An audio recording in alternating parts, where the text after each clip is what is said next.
Today we're going over what sewing is because it's a lot easier to learn how to do something if you actually know what it is. Sewing is the process of using a needle and thread to join pieces of fabric together. The needle pulls thread through layers of fabric to create loops that hold the fabric layers together, and these loops of thread are called stitches. You can form these loops of thread either by hand or by machine. In both cases, you're going to be using a needle that brings the thread through the layers of fabric. When you're sewing by hand, the needle and thread is guided by your hands through all the layers of fabric in order to form stitches. Even when you're using multiple pieces of thread while you're hand sewing, it's still all going through the eye of the needle and technically treated as though it's one. That might be confusing for now, but when we go over hand stitches, you'll see what I mean. But in most cases, when you're hand sewing, you are only using a singular piece of thread or doubled thread, which is still one piece of thread doubled. Again, bear with me, we'll go over all of these in future tutorials. But for now, all that you need to know is that when you're hand sewing, you're usually only working with one piece of thread that is going through the eye of your needle. On the other hand, when you sew by machine, two threads are forming your stitches. You have your top thread and your bobbin thread. Your top thread is exactly what it sounds like. It's the thread at the top. It's the one that goes through your thread guides, your take-up lever, and through the eye of your machine sewing needle. And your bottom thread or your bobbin thread is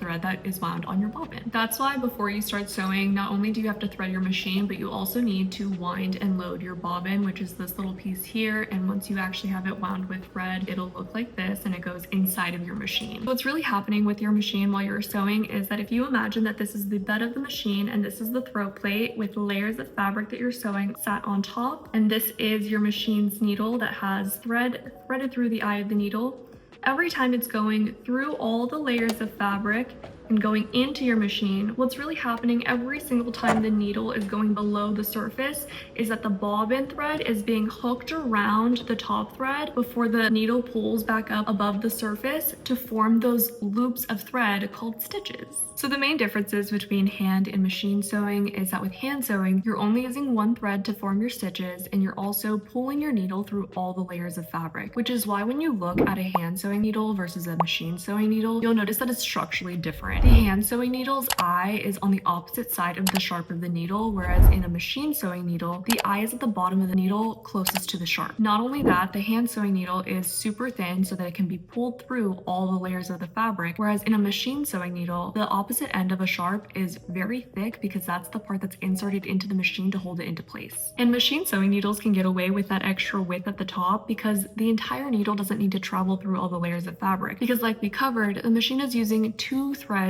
to form every stitch. If you're looking to learn how to hand sew, I encourage you to get my book. This is the right-handed version and this is the left-handed version. It has sewing guides that you can sew directly on to teach yourself how to hand sew 12 different stitches so that you can prep, start, and fully finish an entire sewing project. If you are overwhelmed by the entire learning process and you don't know where to start, I encourage you to start with my course. Before I take you through your first stitches and your first projects, I go over everything you need to learn about sewing. I go over tools, setup, fabric, everything so that you can feel confident moving forward. I'm going to be posting new videos every Friday at 5 p.m. Pacific time, and next week we're going to be going over a breakdown of the sewing process. If you like this video, make sure to subscribe and stay tuned for the next video. Thank you so much for watching. Bye!